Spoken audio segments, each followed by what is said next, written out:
Bueno, ya estamos aquí con la presencia del economista Jorge Todesca para analizar los hechos más destacados en materia económica de los últimos días. ¿Qué tal, Jorge? ¿Cómo andás? Muy bien, gracias por la invitación. Bueno, gracias a vos por estar una vez más aquí. Bueno, una semana en la que, como hablábamos en el primer bloque, bueno, unos últimos días, ¿no? Justamente entre ayer y hoy, el dólar blue pegó un salto bastante significativo, alcanzando su nivel más alto desde mediados de marzo, ¿no? Cerca de los 13 pesos. ¿Crees, Jorge, que el dólar blue está volviendo a las andadas o es un desajuste momentáneo que se controlará fácilmente? Bueno, estamos en un escenario de fragilidad que el gobierno viene manejando bien, pero que no deja de ser frágil. Sí. Por lo tanto, cuando aparece algún hecho conmocionante y la designación de Zanini como compañero de fórmula de Scioli lo es, ¿no? Lo atribuís a eso, ¿no? Porque en verdad el salto más importante fue en el día de ayer y la designación fue, por ahí había algún rumor, ¿no? Que se escuchó ayer y... Sí, bueno, recordemos que el Banco Central, ya creo que había hace un par de días, que viene interviniendo en las cuevas y demás, de manera que efectivamente esa tensión ya existía. Ya se había percibido. Luego, estructuralmente, como hemos comentado muchas veces, hay más demanda que oferta de dólares.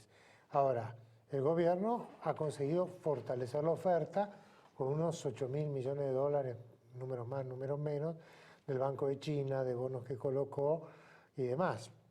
Pero ni los ingresos de la cosecha vienen tan bien, ni hay ningún otro flujo externo. Y por otro lado, la gente sigue demandando sus 500 millones de dólares que el gobierno generosamente le da, ¿no? Un aspecto además también importante, ¿no?, que yo vi en estos últimos días es que no es solo que aumentó el dólar blue como había sucedido estacionalmente en otros momentos, en otras segundas quincenas de meses anteriores, sino que también hubo un movimiento ascendente del llamado contado con liqui, ¿no?, que es el dólar que se utiliza para transformar pesos en el mercado local y en dólares en el mercado externo, ¿no? ¿Vos tenés alguna lectura de eso? No, yo tengo, creo, una lectura parecida a la que escuché de ustedes hace unos minutos, ¿no? Se va acercando el momento electoral, hay tensión preelectoral, hay gente que busca asegurarse, cada uno elige la forma de asegurarse y el dólar es una muy tradicional en estas situaciones, así que no sabemos cómo va a terminar reaccionando el mercado, ¿no es cierto?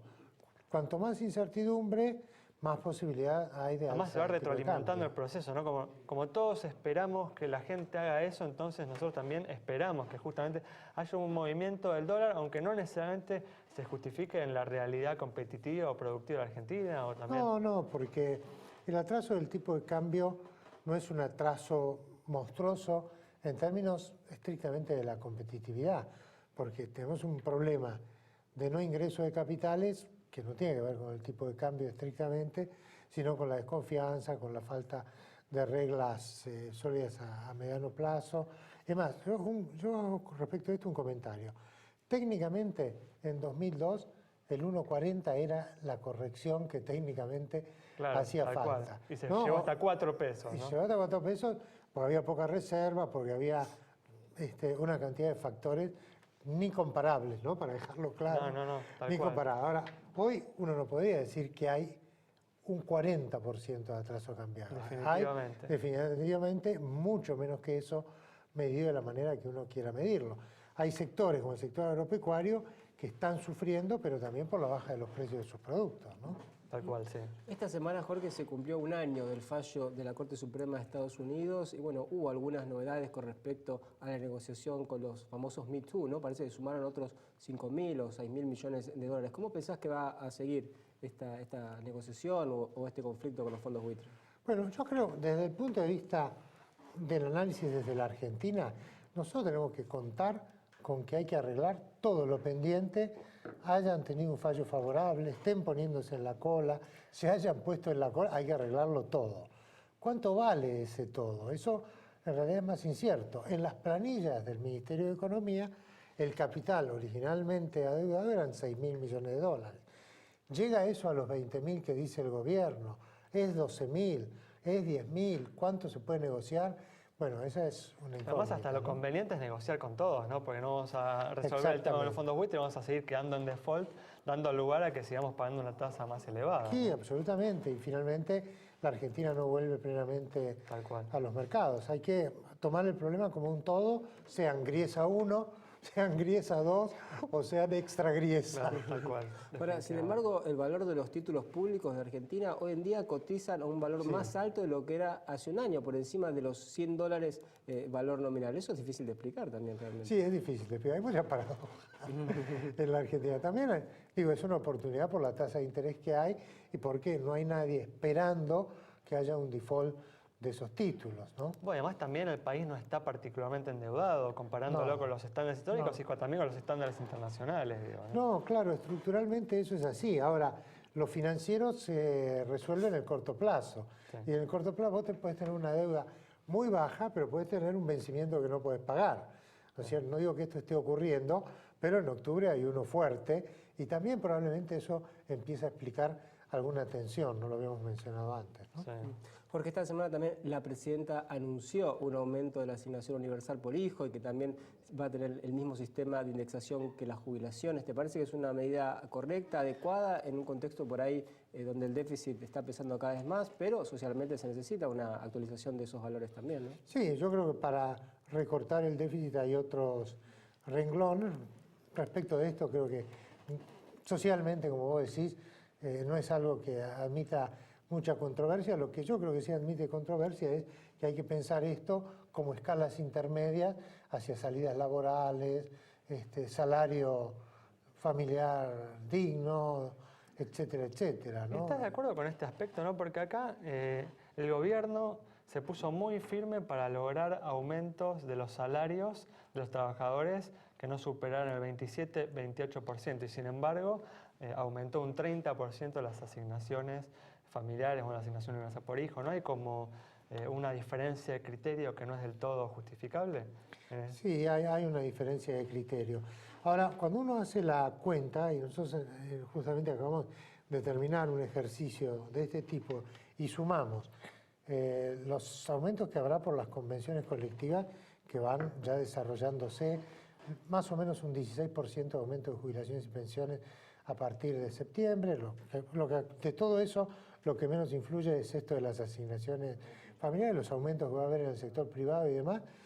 Va a haber un impulso de la demanda por el lado de mayores ingresos muy importante y que va a ir creciendo en este segundo semestre del año a medida que se vayan resolviendo todos esos aumentos que son producto de distintas negociaciones. Y eso va a meter presión sobre las reservas, ¿no? Porque las reservas aún en este momento, ¿no? Con los ingresos más altos por la cosecha, ¿no? Por la venta de la cosecha, y todavía justamente no se han realizado estos aumentos salariales, están estabilizadas las reservas. O sea, uno esperaría que empiecen a caer en esta segunda parte del año, ¿no? Claro, y no crecen como producto de, entre comillas, las fuerzas del mercado, sino el gobierno haciendo fuerza para conseguir colocar un bono u otro, ¿no?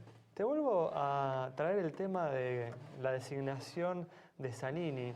¿Modifica tus expectativas de cara al próximo gobierno justamente esta designación? Bueno, yo creo que reafirma muy fuertemente digamos, modelo. Ahora, Zanini nunca se ha metido en asuntos económicos, ¿no? Por supuesto que estoy seguro que comparte todas las decisiones. Todavía no sabemos ahí cuáles son las decisiones económicas, pero en lo institucional es alguien que me parece que reafirma las decisiones institucionales de este periodo. Y hay muchas que me parecen muy cuestionables. Pero bueno, los mercados se ha tomado como una fuerte señal, ¿no? En el sentido económico, en el aspecto económico. Y sí, porque, digamos, en los mercados, más allá de si devaluación o no devaluación, yo veo las siguientes cosas que se miran. ¿Voy a tener libertad de precios en algún momento o no voy a tener libertad de precios? ¿Voy a tener plena aplicación de la nueva ley de abastecimiento o eso se va a revisar? Bueno, ¿estadísticas confiables? ¿Estadísticas confiables o estadísticas no confiables? Ahí, bueno, me animaría a decir que el que venga va a mejorar las estadísticas, Zanini más o Zanini menos. Pero esos otros marcos institucionales tan fuertes que son impronta en lo económico de este gobierno, uno diría que está frente a alguien que ha escrito los fundamentos de esas medidas. Y digo escrito porque uno que ha estado en la función gobierno, ves las exposiciones de motivos, que en general no se leen mucho, de las leyes que se presentan o los decretos que se emiten, y el secretario general de la Presidencia, sea él personalmente o su equipo, es siempre el autor de esa argumentación. Bueno, un hecho importante para tener presente también, ¿no? Evidentemente los mercados lo han tenido presente. Sí, esto, ¿no? claro. Bueno, muchas gracias, Jorge, No, por al haber estado contrario, con gracias a nosotros. ustedes. Nos vamos entonces con las opiniones de Jorge Todesca sobre los hechos más destacados en materia económica de los últimos días y también, ¿no?, intentando anticipar lo que puede suceder en la próxima administración, ¿eh? Nos vamos, nos reencontramos el próximo viernes a las 20 horas aquí en Metro.